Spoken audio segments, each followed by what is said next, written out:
We've got witches, we've got murder, we've got scandals, and we have got Shrek Erotica. It's the May June reading wrap up, y'all. Hello and welcome or welcome back. My name is Caitlin and I love to read. Now, you probably didn't notice, but I was off the grid for all of May and most of June because I got married. Our wedding day was truly the most perfect, best day of my life. I wish I could relive it 100 times over. I married the guy of my dreams and we had the best party with all of our friends and family, and then we took 2 full weeks to explore Greece. We went to Paros, we went to Milos, Santorini, and Athens, and it was a dream come true. I am just the happiest girl in the world. So with everything going on, I didn't read as much as I normally do. I've just been too busy writing Dan's name with little hearts around it and working the words "my husband" into every conversation I possibly can, even when it's forced. But I did get through 8 books in May and June, which I will discuss in this video and rank on a star scale, where 1 star is my least favorite and 5 stars is a great book. So I want to start by talking about Margo's Got Money Troubles, and this book was a surprise 5-star read for me. I picked it as my book of the month, and I didn't know what to expect. I was thinking it was going to be kind of like a light, fluffy read, but this book is electric. The vibes I get from this book are like a mix of Little Miss Sunshine, which is a movie that I adore, and the TV show Glow. So this book follows the titular character Margo, who is the daughter of an ex-Hooters waitress and an ex-pro wrestler. Margo is a student at her local community college, and she starts to have an affair with her married professor. Now, she gets knocked up by him, and while literally everybody in her life is telling her not to go through with the pregnancy, she decides to keep the baby. Right from the beginning, I knew I was gonna love this book. I found Rufi Thorpe's writing style to be really charming and really engaging. Margo swaps between first and third person and breaks the fourth wall a lot in this book, and it's a really funny book, but it does get pretty sad at times, especially in the beginning. So Margo has her baby Bodhi, and she has to raise him by herself. Bodhi's dad is a total deadbeat. Now, because being a single mom without any support is so hard to do and childcare is so expensive, she gets fired from her job due to multiple call-outs. Around the same time, her dad, who's kind of estranged for a while, shows up on her doorstep looking to become a more active part of Margo's life. She's broke, she's unemployed, her schedule's inflexible, and her tits are bigger than ever, so she does what any entrepreneur would do, and she makes an OnlyFans account, which I love. She does these dick ratings where men will send in pictures of their penises, and she does them with like a Pokemon style theme, which are hilarious. I'm a big Pokemon girly. I was obsessed when I was a kid, and even now I get all the new games on the Switch, so the references were so funny to me. Chef's kiss. So Margo's dad, Jinx, was an ex-professional wrestler, but due to some serious injuries that he obtained in the ring, he wound up pivoting his career and becoming a manager for some other professional wrestlers. So when he moves in with Margo and the baby, he becomes an amazing support for her. He really helps with the baby. And then once he finds out about her OnlyFans and what she's doing, he actually coaches her into having more of like a persona based on his experience in the wrestling world. Is she a face? Is she a heel? People don't want to pay money just to look at any old boobs. You can do that on the internet for free. They want to pay money to have access to the nudies of their fantasy woman. Now, this book winds up being so much more than just like the OnlyFans book. It's a really heartwarming story about having complicated relationships and loving somebody despite their imperfections. It makes you take a hard look at the struggles that single mothers face in the US and how the cards are really stacked against them. We also see the financial burden of custody battles, and it tackles substance abuse as well. It made me reevaluate my own thoughts and biases about sex workers, and Rufi Thorpe tackles it in a way that is really humanizing and actually pretty enjoyable to read. Because even though there are hardships and dread-inducing moments in the story, the overall tone of the story is playful, and I found myself laughing out loud throughout the entire book. This is definitely one of the best books I've read this year, if not the best book I've read this year. Now, Apple TV is making a limited series on this book starring Elle Fanning as Margo, so if you are somebody who likes to read the book before you watch the show, I would prioritize putting this on your TBR list.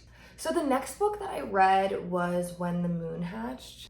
This book is hard to rank for me. I think that it has a lot of potential and I really enjoyed the storyline, but the execution just fell flat in my opinion. I think it's a pretty middle of the road fantasy book, so I'm giving it 3 stars. And while the plot was very intriguing, it took me forever ever to get through this book. There's a lot of redundancy and a lot of verbiage that I had to go back and flip back to the glossary to reference to see what the characters were talking about. In the beginning of the book, there is this like 20-page glossary that goes over terms that we'll be seeing throughout the novel, and I had to rely pretty heavily on this, so I was referencing a lot of the terms in the beginning of the book especially, which was kind of annoying. And some of them were obvious, but at the same time unnecessary. Like she changed day, D-A-Y, to D-A-E. It was just a lot of reinventing language that I wish she had cut out. So this book follows an assassin named Rave, who is our female main character, and she is a badass, brutal killer who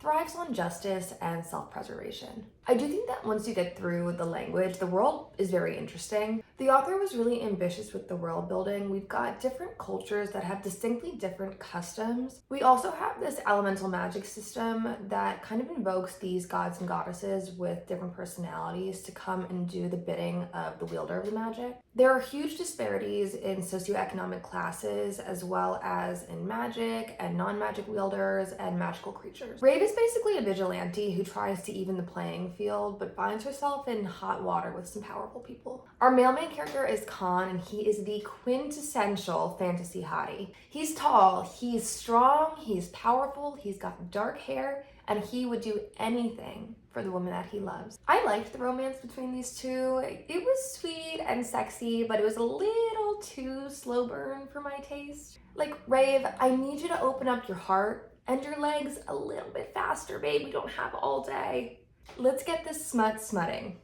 At the end of this 700 and change page novel, I still had so many questions. I almost wish that the author cut out big chunks of this book and just combined it with the sequel to make one single standalone novel. Like for me, I just feel like I put in so much work, and I don't think that that was worth it because I didn't get the answers that I really wanted to, so I probably won't do it again for the sequel. I didn't hate this book by any means, it just left more to be desired. Okay, third up, we've got Funny Story by Emily Henry. So this book is a not so meet cute between our characters Daphne and Miles. Daphne is engaged to her fiance Peter. She picks up her whole life and moves out to Michigan to be with him. She gets her dream job as a children's librarian, and things seem great. Now her social life revolves pretty much entirely around Peter's friends because she moved there to be with him, and that's the only people that she knows. Peter's best friend is his childhood friend Petra.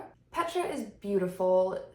Petra is drop dead gorgeous. She's a free spirit, and she is engaged to Miles, who is this like laid back hipster bartender. Now during Peter's bachelor party, Petra is there because she's his best friend, and she confesses her feelings to him. They both decide that they have been harboring this like long-standing love for each other, and they're both going to break off their respective engagements and be together. Now, Daphne is devastated to hear this news. She picked up her whole life to be with Peter, and now she lost her fiance, and he's kicking her out so Petra can move in. Daphne winds up moving in with Miles because now that Petra has left his apartment, he needs a roommate. At first, the two are really stiff around each other. I mean, they're just both so traumatized. They kind of keep to their own quarters, but they start to hang out and become friends, and shortly after, they get an invitation to Peter and Petra's wedding.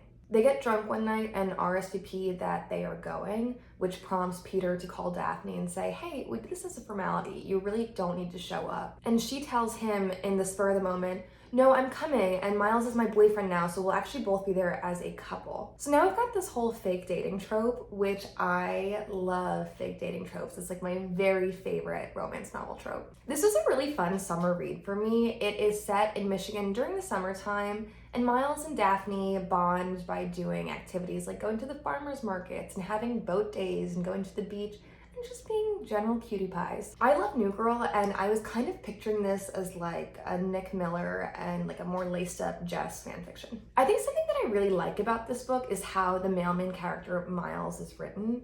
I feel like in so many romance novels, the guys are just tall, dark, kind of brooding and handsome, and they could be literally anybody. I'm looking at you, Rhysand and Xaden, and all of the men in Ali Hazelwood novels, every single one of you, all part of that category. But in this book, I feel like Miles is just such a well fleshed out character. He's so sweet and gooey and attentive and quirky. I think I have like a little book crush on him. He really just felt like a rare male lead. He is just a little sweet hipster boy who got his heart broken and is ready to risk it all for his sexy librarian roommate. Was it the best book ever?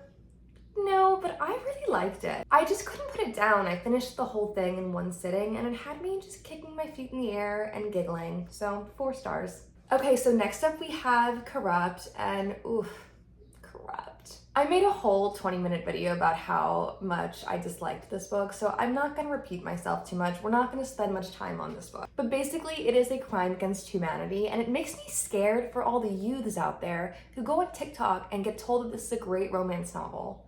1 star. Moving on. I want to talk to you guys about The Honey Witch, and I have a lot to say about this book. This is a book that I was really looking forward to reading this year. It was probably my most anticipated read of 2024, and it sounded right up my alley.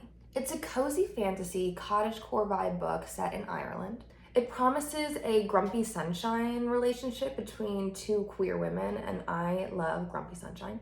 We've got honey magic, which just seems so cute. My mother-in-law is actually a beekeeper, and she is just the best. I was so excited to read a book that featured bees so heavily so I could talk to her about it. But I have to say, when all is said and done, I just feel lukewarm about this novel. Marigold is our female main character, and this book is set sometime in the past. It's giving like Bridgerton vibes. But instead of being excited for fancy balls and for being wooed by suitors, Marigold wants none of it. She is not interested in getting married. Luckily, her grandmother, who is kind of estranged from the family, comes to visit her and asks her to leave this life behind and come with her to the island of Innisfree to become the next Honey Witch. I had a hard time getting through the beginning of this book. I almost DNF'd it. Just because it moved at such a slow pace. I feel like nothing really happens for a good chunk of the beginning until she gets to the Isle of Innisfree. Honestly though, I do feel like a lot of cozy fantasies are on the slow side for me, so if you're somebody who likes cozy fantasy as a rule, you like things that are slow paced and twee, that may not bother you. So Marigold accepts her role as the Honey Witch on Innisfree, but that comes with a price.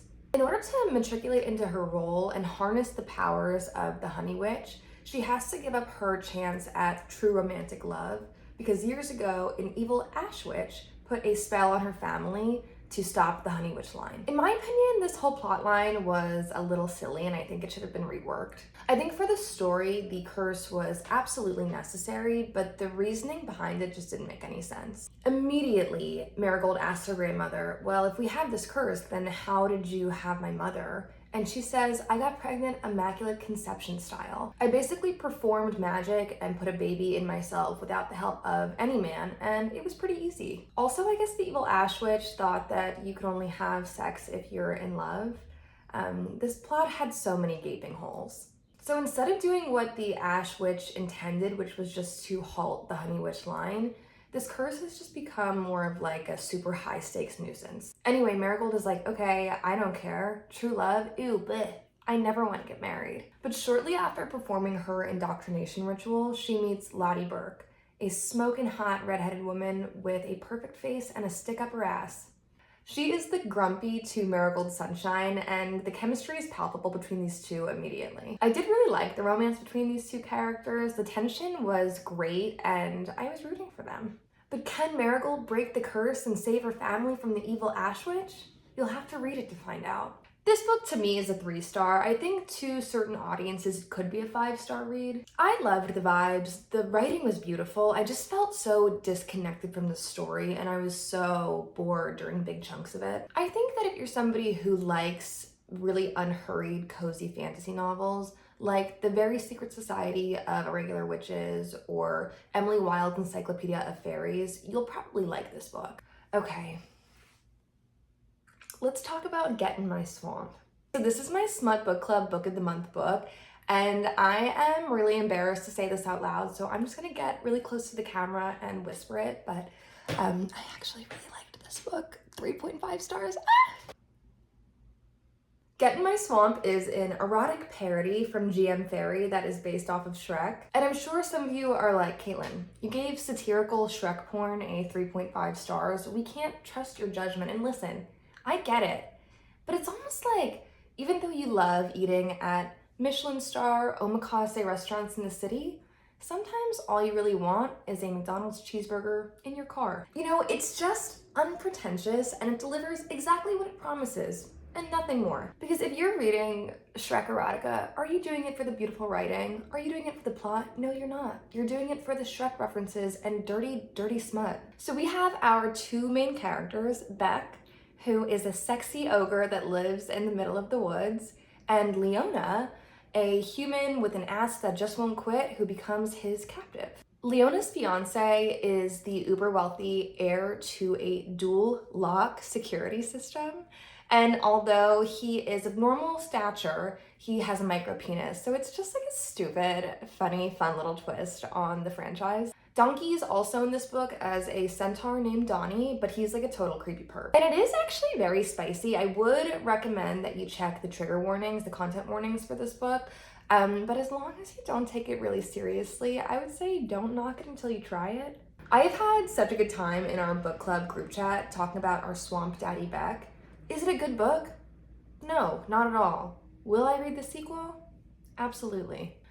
Okay, now let's talk about A Good Girl's Guide to Murder. Okay, so this is a 5-star read for me. I didn't expect to love this book as much as I did, but it is so fun, and I thought it was really well done. I adore the female main character, Pippa Fitzimobi, who is a senior in high school that's working on her senior research project about a crime that happened in her town 5 years ago. Andy Bell was a beautiful, blonde, popular teenager, and she went missing. Now, her boyfriend at the time, Sal Singh, wound up confessing to her murder over like a series of text messages, and then he killed himself in the woods. Andy's body was never found.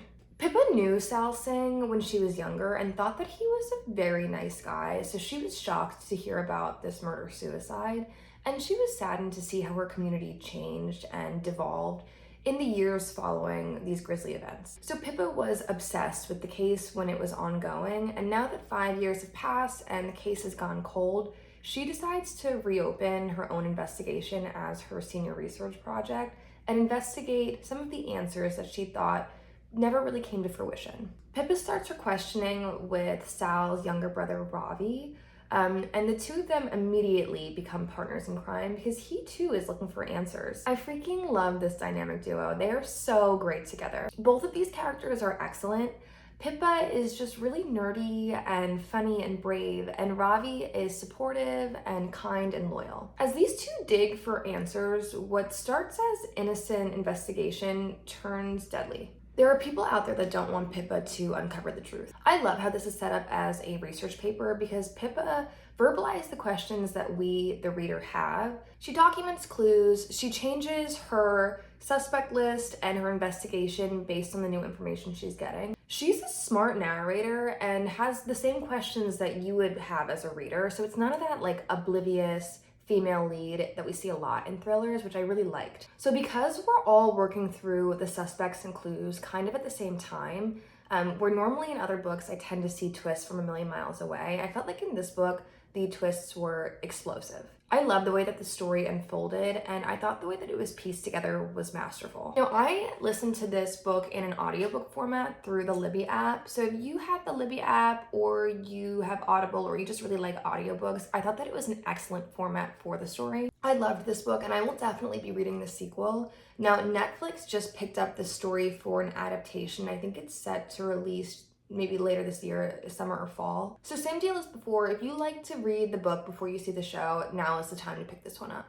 Okay, so next I have The Housemaid, which is a book I've been seeing all over BookTube. It's been making a lot of waves. The Housemaid is a thriller that is an addictive page turner. It follows Millie, who is pretty down on her luck in the beginning of the novel. She is like living in her car before she interviews for a nannying position with the Winchesters. And the Winchesters just seem to have this perfect upper class life. The wife Nina is blonde, she has manicured nails, nice clothes, and she is just living the suburban stay-at-home mom dream. And she's married to the very handsome Andrew Winchester, who, despite being super in love with his wife, seems a little bit out of her league. He is just this very charming breadwinner for the family. They've got a 9-year-old Cecilia who wears these little crisp dresses and looks like a real-life baby doll. Once Millie is hired at this house, however, she finds that if something sounds too good to be true, it usually is. Nina Winchester is unstable and plays a lot of mind games with Millie, Now, despite the absolute mindfuckery that goes on in this house, Millie doesn't quit because she desperately needs this job. We find out that she's got a pretty dark past of her own. Things escalate pretty quickly in the last third of this book, give or take, and I will say it was a very enjoyable read overall. There are quite a lot of plot twists. Now, some of them are very predictable, others are not, so I will give this book 4 stars. I don't want to go into it too much because I don't want to spoil any of the reveals, but I would say if you like thrillers, I would give this book a go. I don't think it was groundbreaking, but I do think that it was a quick, fast-paced, and engaging read that just hooks you from the beginning. Thank you guys so much for joining me. I had so much fun making this video, and I hope that you had fun watching it. If you did, please subscribe, and I will see you soon.